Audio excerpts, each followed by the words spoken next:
إن النفس أمارة بالسوء.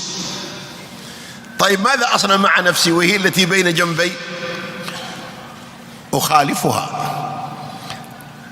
أحميها. فأما من خاف مقام ربه ويش ونهى النفس عن الهوى.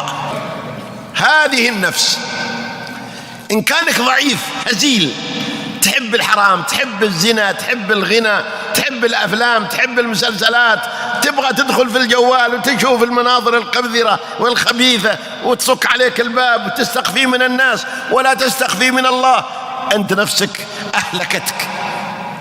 إن كانك رجل كل ما قالت نفسك شيء يقول لا والله ما أغني، والله ما أكل حرام، والله ما أنظر في الحرام، تجاهد. إيش تسوي النفس معك بعدين؟ تترك الأمر بالسوء، تستسلم.